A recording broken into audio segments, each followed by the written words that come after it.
Hello, good evening, dear English learners, and welcome back to my YouTube channel English for Success.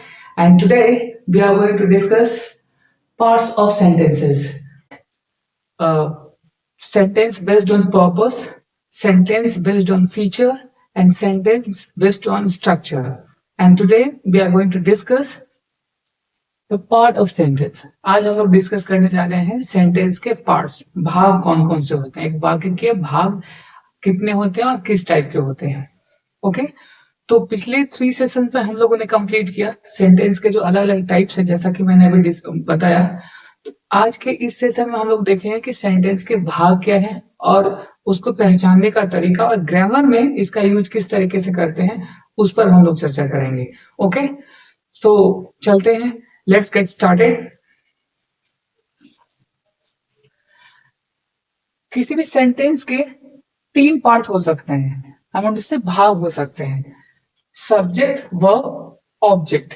या इसको दूसरे तरीके से अगर समझा जाए, देखा जाए, तो इसको सब्जेक्ट या प्रेडिकेट के भाग में भी बांटा जा सकता है। राइट, पहला मैंने दोनों का एक्सप्लेन किया है, सब्जेक्ट, वर्ब, ऑब्जेक्ट। एक सेंटेंस के 3 भाग हो सकते हैं, पार्ट हो सकते हैं। राइट, पहला सब्जेक्ट, वर्ब एंड ऑब्जेक्ट। चलिए मैं यहाँ पहला लिख देता हूँ सब्जेक्ट, दूसरा वर्ब एंड तीसरा ऑब्जेक्ट। उसी तरीके से दूसरी तरफ क्या है, मैंने इसको सब्जेक्ट और प्रेडिकेट में डिवाइड किया है, उनसे बांटा है। पहला हो गया सब्जेक्ट और दूसरा प्रेडिकेट। ये दोनों ही हो सकते हैं, हालांकि दोनों में कोई अंतर नहीं है। मैं आगे एक्सप्लेन करूंगा कि डिफरेंस कहां पर है, और माना जाए तो डिफरेंस है भी नहीं। राइट, ओके, सो सबसे पहले स्टार्ट करते हैं सब्जेक्ट से। What is subject? सब्जेक्ट क्या होते हैं? सब्जेक्ट को हिंदी में हम लोग कर्ता भी कहते हैं, या हम लोग इसको सब्जेक्ट को डूअर भी कह सकते हैं। राइट, डूअर यानी कि किसी काम को करने वाला, किसी एक्शन को परफॉर्म करने वाला, उसको भी कहते हैं सब्जेक्ट। ओके, सो पहले डेफिनेशन देख लेते हैं। The subject is one that performs the action of the verb or is the topic of the sentence। यानी कि सब्जेक्ट क्या होता है? सब्जेक्ट वो, वन कहने का मतलब कोई यहाँ पे कह सकते हैं कोई पर्सन, प्लेस, थिंग, आइडिया, ये यहाँ पे कुछ भी हो सकता है। नाउन, प्रोनाउन, आप से नाउन, प्रोनाउन भी यहाँ पे हो सकते हैं। ठीक है, तो subject is one that performs the action of the verb, यानी कि जो किसी क्रिया के कार्य को यानी एक्शन को परफॉर्म करता है। राइट, वो क्रिया का ही पार्ट है, यानी एक्शन का ही पार्ट है, जो इसको कि वो कर रहा है, किसी एक्शन को वो कर रहा है। या is the topic of the subject, या वो सब्जेक्ट का टॉपिक हो, यानी कि टॉपिक कहने का मतलब जिसके बारे में बात कही जा रही है। सब्जेक्ट या तो वो खुद कोई एक्शन कर रहा हो, या सब्जेक्ट के बारे में बात कही जा रही हो, so that is called subject.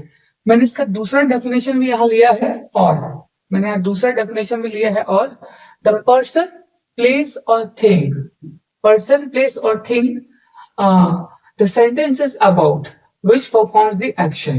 Right, ये कोई पर्सन, प्लेस या थिंग जिसके बारे में सेंटेंस है, यानी जिसके बारे में वाक्य में कहा जा रहा है, एक्सप्लेन किया जा रहा है, और जो परफॉर्म करता है एक्शन को, जो एक्शन को किसी कार्य को करता है। राइट, तो ये दोनों तरीके हो सकते हैं। सब्जेक्ट के अलग अलग डेफिनेशन हो सकते हैं, it can not be fix.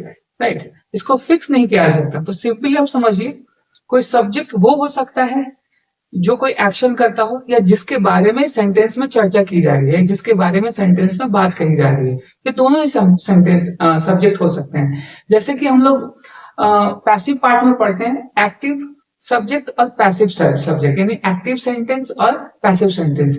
Active में क्या होता है, सब्जेक्ट कोई कार्य कर रहा होता है, जैसे टेंस।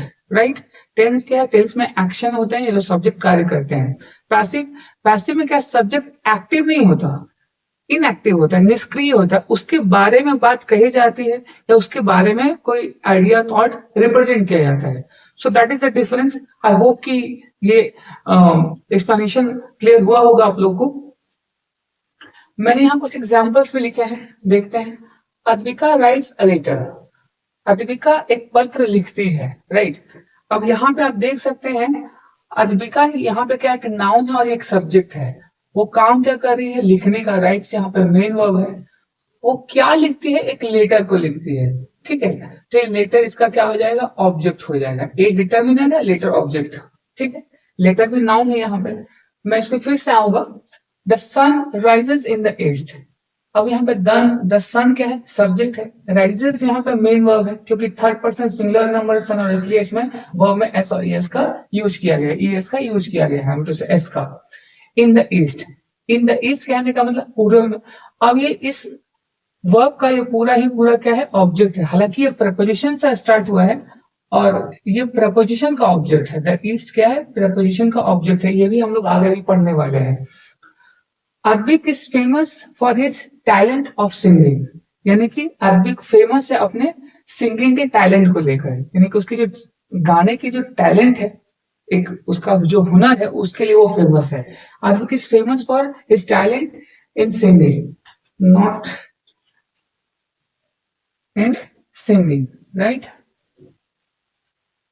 अब यहां पे देख लेते हैं, अरबिक क्या है, यहाँ पे सब्जेक्ट है। इज यहाँ पे क्या है, ये लिंकिंग वर्ब है। फेमस यहाँ पे क्या है, एडजेक्टिव है। फॉर यहाँ पे प्रपोजिशन है, और प्रपोजिशन अपनी बात क्या लेता है, एक ऑब्जेक्ट लेता है। हिज यहाँ पे डिटर्मिनेंट है। टैलेंट यहाँ पे एडजेक्टिव है। आई वांट टू से यस, नो, यहाँ पे टैलेंट एडजेक्टिव नहीं है, एक नाउन की तरह वर्क हो रहा है। इन यहाँ फिर से प्रपोजिशन है, और प्रपोजिशन का ऑब्जेक्ट यहाँ पे क्या है, सिंगिंग, जो कि नाउन है। तो यहाँ पे मैं वर्ड कैटेगरीज को एक्सप्लेन नहीं कर रहा, बट मैंने एक दो सेंटेंस आपको समझाने के लिए यहाँ पे एक्सप्लेन किया है। ओके, अब देखते हैं आगे। मैं फिर से सेंटेंस पे आता हूं। जैसा कि डेफिनेशन है, मैं डेफिनेशन को इसलिए क्लियर करना चाह रहा हूं कि आपका आगे आने वाले सेशन में मैं इस तरीके के एक्सप्लेनेशन नहीं दूंगा। मैं डायरेक्टली बात करूंगा सब्जेक्ट के बारे में, या डायरेक्टली बात करूंगा वर्ब के बारे में, ऑब्जेक्ट के बारे में, प्रेडिकेट के बारे में।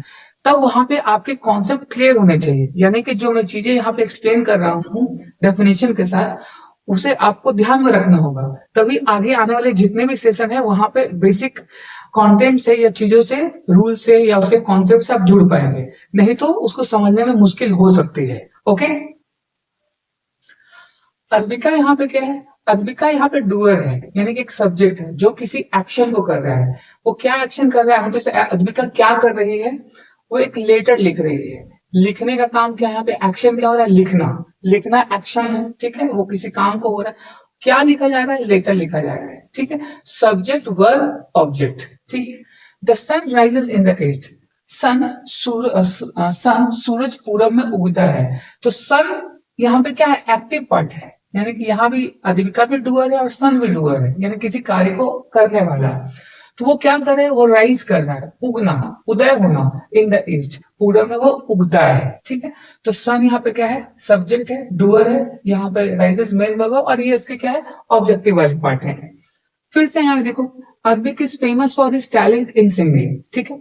अब यहाँ पे अरबिक जो सब्जेक्ट है, यानी डूअर जो है, ये डूअर नहीं है, किसी एक्शन को नहीं कर रहा, यानी कि अरबिक जो है आप कोई काम नहीं कर रहा, बल्कि उसके बारे में बताया जा रहा है, उसकी क्वालिटी के बारे में बताया जा रहा है, स्टेट ऑफ बीइंग के बारे में बताया जा रहा है कि अरबिक फेमस है किस चीज के लिए, अपने टैलेंट को लेकर। सिंगिंग में जो उसका टैलेंट है उसको लेकर वो फेमस है। तो यहाँ पे देखिए, ये सब्जेक्ट जो है, ये सब्जेक्ट ये भी है क्योंकि सेंटेंस में इसके बारे में बात कही जा रही है। अरबिक के बारे में बात कही जा रही है, क्या कि अरबिक क्या है, फेमस है किस चीज के लिए, अपने सिंगिंग को लेकर। Okay, I hope it is clear to you. अब यहाँ पे मैंने सब्जेक्ट वर्ब ऑब्जेक्ट, अब यहाँ पे सब्जेक्ट को मैंने एक्सप्लेन किया, वर्ब पे चलते हैं। इसका जो दूसरा मैंने लिया है, वर्ब लिया है। It expresses the action, occurrence और स्टेट ऑफ बीइंग, ठीक है। वर्ब जो है क्या एक्सप्रेस करता है, शो करता है एक्शन को, किसी कार्य को, ठीक है। एक्शन का मतलब यहाँ पे और भी चीजें ले सकते हैं। एक्शन का मतलब कोई वर्क कह सकते हैं, राइट, कोई जॉब कह सकते हैं, जो एक सब्जेक्ट कर सकता है या सब्जेक्ट जनरली करता है। अकरेंस किसी अवस्था को, किसी काम को, ठीक है, या स्टेट ऑफ बीइंग को, यानी कि उसकी अवस्था को, यानी किसी अवस्था को स्टेट ऑफ बीइंग, या सिचुएशन कह सकते हैं, या सिचुएशन कह सकते हैं, यानी कि एक सब्जेक्ट की जो अवस्था होगी, स्थिति होगी, उसको भी क्या है यहाँ पे एक्सप्लेन किया जाता है। तो यानी कि सब्जेक्ट का मतलब हम लोग वर्ब का मतलब केवल ये नहीं है कि वो एक्शन ही हो सकता है, किसी सब्जेक्ट के बारे में बताया भी जा सकता है, वो भी आपके क्या होते हैं, वर्ब में आते हैं। जैसे कि यहाँ पे वर्ब कौन कौन से आ जाएंगे, मैं यहाँ पे थोड़ा एक्सप्लेन कर दूं आपको। स्टेट ऑफ बीइंग वाले मैं यहाँ एक्सप्लेन कर रहा हूँ, स्टेट ऑफ बीइंग वाले, जैसे कि is, am, are, was, were, have, has, had और भी हो सकते हैं। तो ये कुछ ऐसे वर्ब्स हैं जो कि क्या है, सब्जेक्ट की अवस्था को बताने के लिए, स्टेट ऑफ बीइंग को रिप्रेजेंट करने के लिए सेंटेंस में यूज किए जाते हैं एज अ वर्ब। ओके, अब एग्जाम्पल देख लेते हैं, एग्जाम्पल से समझते हैं। सी हैज टू ब्रदर, उसके दो भाई हैं। तो आप यहाँ पे ये देख सकते हैं, मैंने कहा सी हैज टू ब्रदर, तो यहाँ पे सी सब्जेक्ट है, क्योंकि ये पूरा जो सेंटेंस है, यानी पूरा जो पार्ट है ये वाला, ये इसी के बारे में, इसके बारे में ये बात कहा जा रहा है, कही जा रही है कि उसके दो भाई हैं। हालांकि हैज यहाँ पे क्या है, एक वर्ब है, ठीक है, जो पोजीशन को दिखा रहे हैं। यानी कि सी का रिश्ता है किससे, टू ब्रदर से। तो यहाँ पे टू क्या है, आपका ऑर्डिनल एडजेक्टिव हो गया, और ब्रदर यहाँ पे क्या है, नाउन है। ठीक है, तो ये क्या है, हैज यहाँ पे क्या है, एज अ लिंकिंग वर्ब भी कह सकते हैं। ठीक है, police caught the thief yesterday. अब यहाँ पे पुलिस क्या है, सब्जेक्ट है, ये डूअर है। यहाँ पे सी डूअर नहीं है, जबकि सी के बारे में बताया जा रहा है, लेकिन पुलिस यहाँ डूअर है, किसी एक्शन को कर रहा है। कौन सा एक्शन को कर रहा है, वो चोर को पकड़ने का काम कर रहा है, काउट, है ना, कॉट। कॉट यहाँ पे क्या, पास्ट इंडेफिनिट है, यानी V2 है। कैच का सेकंड पार्ट क्या हो गया, caught, catch, caught, caught, catching, catches, right. The thief yesterday, the thief यहाँ पे क्या ऑब्जेक्ट है, और यस्टरडे क्या है, यहाँ पे एडवर्ब ऑफ टाइम है। आप इसको ध्यान में रखेंगे, ठीक है। तो यहाँ पे जो पुलिस का सब्जेक्ट वो एक्शन कर रहा है, ठीक है, एक्शन करे, किसी कार्य को कर रहा है। उसी तरीके से they are so elated, elated का मतलब होता है खुश होना, बहुत ज्यादा प्रसन्न होना, राइट, जॉयफुल होना। दे आर सो इलेटेड, तो दे यहाँ पे जो सब्जेक्ट है, दे यहाँ पे जो सब्जेक्ट है, ये कोई एक्शन को नहीं कर रहा, जबकि इस दे के बारे में ये जो पार्ट है वो क्या है, एक्सप्लेन कर रहा है कि दे क्या है, खुश है, इलेटेड है, बहुत ज्यादा। तो आप देख सकते हैं यहाँ पे किस टाइप के वर्ब का यूज किया गया है, वो वर्ब जो स्टेट ऑफ बीइंग को एक्सप्लेन करते हैं, जिसको लिंकिंग वर्ब कह सकते हैं, ठीक है, या वर्ब टू बी कहते हैं जिसको। आप इसे ध्यान रखेंगे, लिंकिंग वर्ब या वर्ब टू बी। तो आर यहाँ पे क्या है, लिंकिंग वर्ब, जो कि सो इलेटेड से यानी कि जोड़ रहा है, ठीक। अब इसको ध्यान में रखेंगे, आगे देखते हैं। मैंने यहाँ पे वर्ब को एक्सप्लेन किया, I hope it is clear to everyone, आपको क्लियर हुआ होगा ये। ऑब्जेक्ट, अब बात करते हैं ऑब्जेक्ट के बारे में। ऑब्जेक्ट क्या है, a noun or pronoun or noun phrase that receive the action of a verb or is affected by the verb or follow a preposition. यानी कि ऑब्जेक्ट क्या होता है, ऑब्जेक्ट वो सारे वर्ड्स होते हैं जो वर्ब के सब्जेक्ट के एक्शन को रिसीव करते हैं, है ना। सब्जेक्ट यहाँ पे noun, pronoun or noun phrase, तो ये सभी सारे के सारे आपके क्या है, सब्जेक्ट हैं। अब यहाँ पे क्या है, तो ये सारे के सारे क्या है, ये सारे के सारे ऑब्जेक्ट है, noun, pronoun or noun phrase, ये सारे के सारे ऑब्जेक्ट हैं जो कि एक एक्शन को, यानी वर्ब के, किसी वर्ब के एक्शन को क्या करते हैं, रिसीव करते हैं, जिसका फल उस पर पड़ता है। यानी कि जब सब्जेक्ट कोई कार्य करता है और उस कार्य का, उस एक्शन का प्रतिफल जिस पे पड़ता है, जो रिसीव करता है, दैट इज कॉल्ड ऑब्जेक्ट, उसे ही ऑब्जेक्ट कहते हैं।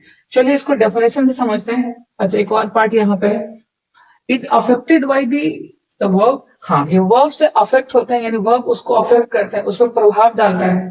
और फॉलो अ प्रपोजिशन, या ऑब्जेक्ट एक प्रपोजिशन को फॉलो करता है, ठीक है। यानी कि जब भी हम प्रपोजिशन यूज करते हैं उसके बाद अक्सर एक क्या ऑब्जेक्ट आता है। अगर आपने मेरे प्रीवियसली जो सेशंस हैं, प्रीवियस के सेशन आपने वो देखा होगा, मैंने आई थिंक 10 क्लासेस और 11 क्लासेस लिए हैं, सेशन लिए हैं, किस पे, सेंटेंस इंप्रूवमेंट पे। तो अक्सर मैंने वहां पे प्रपोजिशन के बारे में, जो ऑब्जेक्ट किस टाइप का ऑब्जेक्ट, यानी कि ऑब्जेक्ट जो वो लेता है, उसके बारे में मैंने एक्सप्लेन किया है लगभग सारे सेशन में। ओके, तो आप उसे भी जाके देख सकते हैं।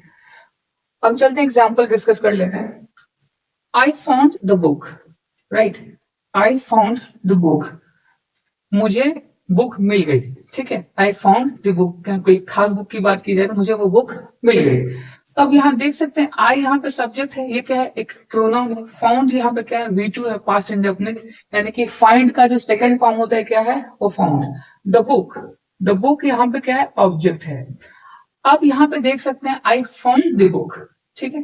अब यहाँ ऑब्जेक्ट क्या है, ये तो सब्जेक्ट हो गया, ये वर्ब हो गया, और ये ऑब्जेक्ट हो गया। तो ये वर्ब क्या है, उसने अपने बार अक्सर क्या है, एक ऑब्जेक्ट लेता है, खास करके जो ट्रांजिटिव वर्ब होते हैं, verb transitive and intransitive. Transitive का मतलब होता है सकर्मक क्रिया, और इनट्रांजिटिव का वर्ब होता है अकर्मक क्रिया। सकर्मक क्रिया यानी कि ट्रांजिटिव वर्ब अपने बाद अक्सर एक ऑब्जेक्ट लेता है, जो कि जिससे कि उसका अर्थ जो है, मीनिंग जो है, कंप्लीट होता है। आप मेरी बात को समझिए, मैं फिर से एक्सप्लेन कर रहा हूँ। ट्रांजिटिव वर्ब अक्सर जो है, ट्रांजिटिव वर्ब अपने बाद एक वर्ब लेता है अपने मीनिंग को कंप्लीट करने के लिए, ठीक है, जिसको कि हम लोग सकर्मक क्रिया कहते हैं, ठीक है, यानी कि जो एक्टिव वर्ब जिसको हम कह सकते हैं। तो देखिए, I found what, the book, मुझे बुक मिल गई। He teaches English to students, वह स्टूडेंट्स को अंग्रेजी पढ़ाता है। Teaches what, English. तो इंग्लिश यहाँ पे क्या है, डायरेक्ट ऑब्जेक्ट है। To whom, students. तो ये यहाँ पे क्या है, इनडायरेक्ट ऑब्जेक्ट है। मैं सभी अभी एक्सप्लेन करूंगा आपको एक एक करके, क्यों ऐसा हो रहा है, और क्यों इसे डायरेक्ट ऑब्जेक्ट कहते हैं, और क्यों इसे इनडायरेक्ट ऑब्जेक्ट कहते हैं। अब बॉय एक सब्जेक्ट है, is playing in the park.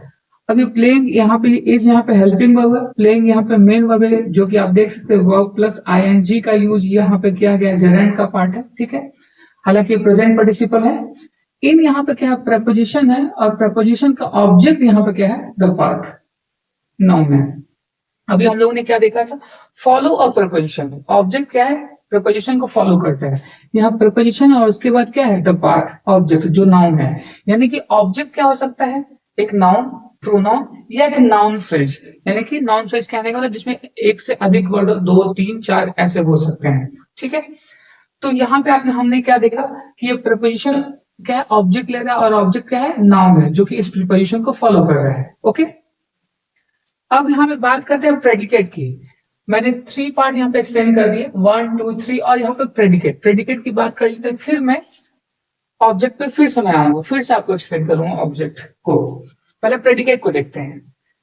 It includes the verb and any other words that describe the action or state of being of the subject. Predicate क्या होता है, अगर सिंपल भाषा में उसको समझें, पहले एक्सप्लेन सब्जेक्ट, प्रेडिकेट क्या होता है, इट इंक्लूड द वर्ब, इसमें वर्ब को भी जोड़ा जाता है, इसमें वर्ब भी जुड़ता है, एंड एनी अदर वर्ड्स, और दूसरे वर्ड्स भी, दूसरे शब्दों को भी, जो डिस्क्राइब करता है, बताता है किसी एक्शन को या state of being of the subject, किसी सब्जेक्ट के एक्शन को रिप्रेजेंट करता है या उसकी अवस्था को रिप्रेजेंट करता है, यानी बताता है, शो करता है सेंटेंस में, उसे ही हम लोग क्या कहते हैं, प्रेडिकेट कहते हैं।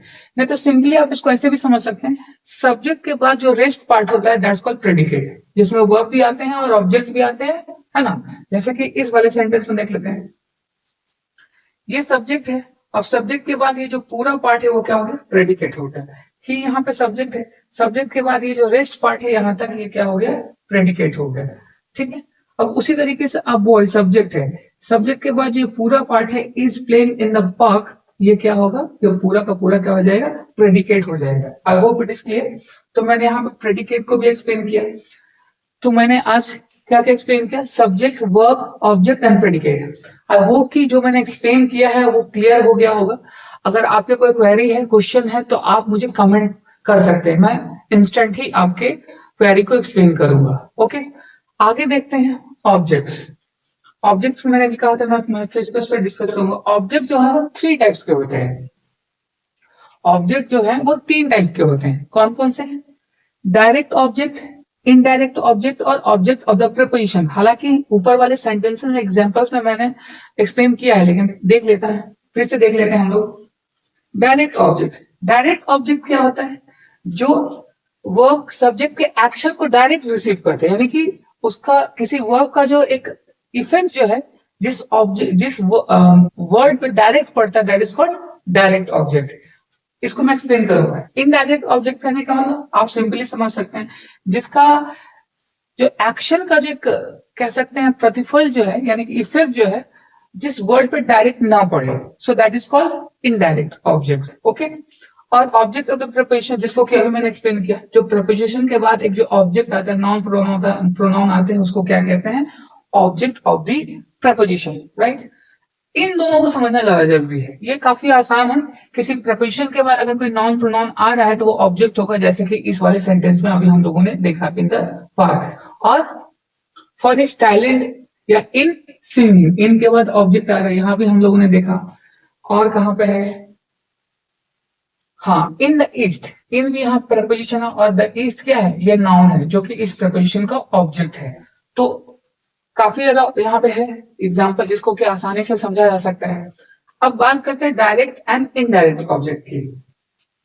डायरेक्ट और इनडायरेक्ट ऑब्जेक्ट को आप आसानी से समझ सकते हैं। जैसे कि डायरेक्ट ऑब्जेक्ट अक्सर क्या है, यानी कि वर्ब के बाद अगर आपके पास क्वेश्चन आ रहा है व्हाट या whom, यानी कि जब कोई वर्ब का यूज किया गया सेंटेंस में और उसके बाद अगर क्वेश्चन आ रहा है व्हाट और whom, अगर उसका जवाब आपको मिल रहा है, so that is called direct object. यानी कि आप समझ जाएंगे, it understood that this is what and a direct object. Okay, अब जैसे एग्जांपल देख लेते हैं। आई फाउंड द बुक, जैसे एग्जांपल में यहां लिखूं, I found the book, I found the book, right? I found the book, तो आई यहाँ पे सब्जेक्ट है, फाउंड यहाँ पे इसका मेन वर्ब है। अब यहाँ पे सोच लीजिए कि ये वाला पार्ट नहीं है, ये वाला पार्ट नहीं है। आई फाउंड, मैंने ढूंढा, व्हाट, यानी कि ये जो वर्ब है अपने पास क्या क्वेश्चन ला रहा है, व्हाट डिड यू फाइंड, है ना? आई found what did you find, तो आप जवाब क्या देंगे? The book. तो यानी कि इस एक्शन का जो, इस वर्ब का जो डायरेक्ट जो इफेक्ट है किस पे पड़ रहा है? द बुक पे। तो ये आपका क्या हो जाएगा? Direct object. मैं बहुत ही सिंपल और साधारण भाषा में, सरल भाषा में आपको समझाने की कोशिश कर रहा हूं, बस एक ट्रिक के द्वारा, है ना? कोई डेफिनेशन नहीं, नथिंग, बस आप इसको समझ सकते हैं। ठीक है, और एग्जाम्पल्स लेते हैं, यहाँ भरे पड़े हैं एग्जाम्पल्स। हाँ, अब ये देखते हैं। Advika writes a letter, Advika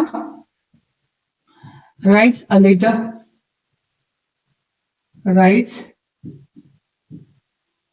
a letter। अब यहाँ पे देखिए सब्जेक्ट क्या है, यहाँ पे अद्विका, इसका वर्ब क्या है? ये main verb rights.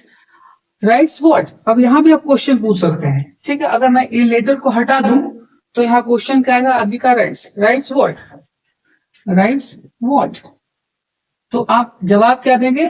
A letter. यहाँ पे द बुक और यहाँ पे क्या होगा? A letter. तो यानी कि इस वर्ड का जवाब जो दे रहा है वो आपका क्या हो जाएगा? Direct object. या इसको और सिंपल वे में समझिए तो जो नॉन लिविंग थिंग होते हैं, non living thing, non living thing, most of the cases, यानी कि 99% केसेस में जो है नॉन लिविंग थिंग को हम लोग क्या है? डायरेक्ट ऑब्जेक्ट में रखते हैं। Okay, most of the cases, मेरी बात को ध्यान रखें क्योंकि इंग्लिश जो है एक्सेप्शन से भरे हुए हैं। तो मैंने कहा 99% केसेस में डायरेक्ट ऑब्जेक्ट में अक्सर हम नॉन लिविंग थिंग को रखते हैं, नॉन ह्यूमन थिंग को रखते हैं, ध्यान रखिएगा। अब बात करते हैं इनडायरेक्ट ऑब्जेक्ट की, यानी कि इनडायरेक्ट कहने का मतलब डायरेक्टली उस पर इफेक्ट नहीं पड़ेगा, उस वर्ड पे, नाउन पे, प्रोनाउन पे या फ्रेज पे, इनडायरेक्ट में पड़ेगा, है ना? अब जैसे कि इसमें मैंने एक एग्जांपल अभी दिया था, अब इसको सही से समझने, अगर इसका यूज, अगर इसमें क्वेश्चन आ रहा है whom, अगर इसमें क्वेश्चन पूछा जा रहा है whom, इनडायरेक्ट में जो है ऑप्शन को क्वेश्चन पूछा जाएगा क्या? whom, right? तो इसका जो जवाब मिलेगा वो क्या मिलेगा आपको? वो होगा इनडायरेक्ट ऑब्जेक्ट। लेट्स सी, अब यहाँ पे देखिए एग्जांपल मैंने दिया था, yes, he teaches English to students, मैं इसको यहां लिख दे रहा हूं, he teaches English to students. अब यहां पे देखिए ये सब्जेक्ट है ही, ये इसका मेन वर्ब है। अब यहां से टीचर्स व्हाट, यहाँ पे क्वेश्चन उठ रहा है टीचर्स व्हाट, तो इसका आंसर क्या आ रहा है? इंग्लिश, है ना? तो इंग्लिश यहाँ पे क्या हो जाएगा? Direct object. अगर पूछा जाएगा टीचर्स whom, यहाँ एक और क्वेश्चन आ रहा है whom, किसको? तो स्टूडेंट्स को, तो स्टूडेंट्स यहाँ पे क्या होगा, इनडायरेक्ट ऑब्जेक्ट हो जाएगा। ठीक है, ये क्लियर होना चाहिए। तो यानी कि वर्ब जो है ये क्या है, आपका ट्रांजिटिव वर्ब है। जैसे कि इंट्रांजिटिव वर्ब में क्या आ जाए, I love, he thinks, I love, smile, है ना। ये सारे कुछ ऐसे वर्ड्स हैं, मैं एक्सप्लेन करूंगा आगे आने वाले सेशन में, वर्ब मैं एक्सप्लेन करूंगा उस समय। ठीक है, ही टीचेस, तो यहाँ पे दो क्वेश्चन आ रहे हैं, व्हाट, इंग्लिश, होम, स्टूडेंट्स। तो जो पहला ऑब्जेक्ट आया है यहाँ पे क्या है, डायरेक्ट ऑब्जेक्ट, और होम का जो जवाब मिल रहा है, व्हाट का जो आंसर मिल रहा है वो क्या है, इंग्लिश, तो डायरेक्ट ऑब्जेक्ट है। और जो होम का जो आंसर मिला है वो क्या है, स्टूडेंट्स, यानी कि ये क्या है, इनडायरेक्ट ऑब्जेक्ट है। क्लियर। अभी ये जो सेंटेंस है उसको आगे पीछे हो सकता है, जैसे कि अगर पहले डायरेक्ट ऑब्जेक्ट का यूज होगा, तो ये मेरी बात को ध्यान से समझिएगा, यहाँ पे मैं क्या कहना चाह रहा हूं कि अगर डायरेक्ट ऑब्जेक्ट का यूज हो रहा है तो उसके बाद कोई ना कोई प्रपोजिशन का यूज होगा, और तभी उसके बाद क्या है, इनडायरेक्ट ऑब्जेक्ट का यूज होगा। ठीक है, इस सेंटेंस को ऐसे भी लिखा जा सकता है, ही टीचेस स्टूडेंट्स इंग्लिश। इस सेंटेंस को ऐसे भी लिखा जा सकता है, ही टीचेस स्टूडेंट्स इंग्लिश, वो बच्चों को, स्टूडेंट्स को, छात्रों को अंग्रेजी पढ़ाता है। ठीक है, तो यहाँ पे मैंने आपको क्या है, डायरेक्ट ऑब्जेक्ट और इनडायरेक्ट ऑब्जेक्ट दोनों क्लियर किया है। चलिए इनडायरेक्ट कुछ और एग्जांपल्स मैं यहाँ ले लेता हूँ, मैं यहीं से ले लेता हूँ। ठीक, the sun rises in the east, ये तो प्रपोजिशन को फॉलो करे जो अभी हम लोग ने डिस्कस किया। सी हैज टू ब्रदर, अब यहाँ पे देखिए सी हैज टू ब्रदर, तो ये तो प्रेडिकेट, यहाँ पे ऑब्जेक्ट नहीं है। ठीक है, ये ऑब्जेक्ट नहीं है, इसका पार्ट है, सी हैज टू ब्रदर। अच्छा, सी हैज टू ब्रदर, तो यहाँ पे जो क्या है, ये कॉम्प्लीमेंट नहीं कह सकते इसको, सी हैज टू ब्रदर, ये पोजीशन को दिखा रहा है। सी हैज व्हाट, टू ब्रदर, तो यहाँ पे ऑब्जेक्ट हो सकता है। चलिए अब नेक्स्ट देखते हैं, police called the thief yesterday, called whom, अच्छा हाँ ये वाला एग्जांपल देख लेते हैं, कॉल्ड व्हाट, क्या पकड़ा, इसका तो सवाल नहीं है, क्या पकड़ा, क्या के लिए क्या है, कोई नॉन लिविंग थिंग का यूज होता है। अगर उसने कोई आर्म्स पकड़े हैं, कोई ऐसे इलीगल जो सामान है, आइटम्स है, वो पकड़े, तब उसके लिए वर्ड का यूज होता है। लेकिन यहाँ यूज क्या होना चाहिए, whom, किसे पकड़ा है, तो ये क्या हो जाएगा यहाँ पे, द थीफ, तो ये क्या है, इनडायरेक्ट ऑब्जेक्ट हो सकता है। ओके, आई होप कि जो मैंने एग्जांपल्स आपको दिए हैं ये क्लियर हो गए होंगे। जो मैंने एग्जांपल्स आप लोग को दिए यहाँ पे आज के सेशन में, मैंने एक्सप्लेन किया सब्जेक्ट को, वर्ब को, ऑब्जेक्ट को और प्रेडिकेट को। ठीक है, ऑब्जेक्ट के भी मैंने यहाँ पे टाइप्स बताए, डायरेक्ट ऑब्जेक्ट, इनडायरेक्ट ऑब्जेक्ट और ऑब्जेक्ट ऑफ द प्रपोजिशन, जिसको कि मैंने सबसे पहले क्लियर किया है। आई होप कि आपका क्लियर हुआ होगा। जैसे कि मैं यहाँ लिख दे रहा हूँ कौन कौन सा है, इन द ईस्ट, यहाँ पे मैं इसको लिख दे रहा हूँ कि कौन कौन से हो सकते हैं यहाँ पे, ताकि आपको ज्यादा समझ में आए। आप चाहें तो इसका शॉर्ट स्क्रीन ले सकते हैं, इन द ईस्ट। ठीक है, और भी था यहाँ पे, इन द ईस्ट, इन सिंगिंग, और भी हो सकते हैं, मैं ऐसे भी लिख देता हूं, इन singing, over the roof, over the roof. यहां पे देखिए मैंने इनका फॉर बेटरमेंट, फॉर एंजॉयमेंट, है ना, फॉर एंजॉय, फॉर हिम, है ना, I bought this pen for him, मैंने इस पेन को उसके लिए खरीदा, I bought this pen for him. अब इस सेंटेंस को भी देख लेते हैं, फॉर हिम यहाँ पे क्या हो जाएगा, एक और यहाँ पे देख लेते हैं, फॉर हिम यहाँ पे क्या हो जाएगा, ये प्रपोजिशन है, इसका ऑब्जेक्ट है, ये हो जाएगा। ठीक है, तो प्रपोजिशन क्या है, इससे क्या पता चलता है, प्रपोजिशन अक्सर अपने बाद क्या है, एक ऑब्जेक्ट लेता है। ठीक है, तो आज का ये जो सेशन था मैंने यहाँ पे एक्सप्लेन किया।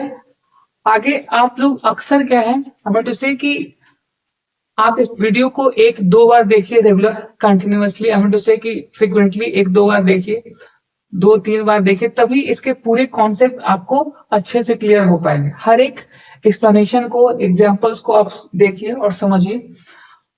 अगर आपको कहीं प्रॉब्लम हो तो आप मुझे कमेंट कर सकते हैं, मैं उसका रिप्लाई दूंगा। ओके, तो आज के लिए इतना ही। आई होप कि आज का सेशन आपको समझ में आया होगा। मैं इसका पार्ट 2 लेकर आ रहा हूँ, पार्ट्स ऑफ सेंटेंस, जो कि अगले सेशन में हम लोग डिस्कस करेंगे, जिसमें subject complements, object complement, verb complement, वो हम लोग डिस्कस करेंगे। मैं वीडियोस को थोड़ा लेंदी से थोड़ा शॉर्ट ही रखना चाह रहा हूँ, इसलिए मैं इसको पार्ट 2 में लेकर आऊंगा। तो आज के लिए इतना ही। आई होप कि आज का सेशन आपको अच्छा लगा होगा। And if you like my session videos, please like, subscribe and share as much as possible. तो आज के लिए इतना ही। नमस्कार।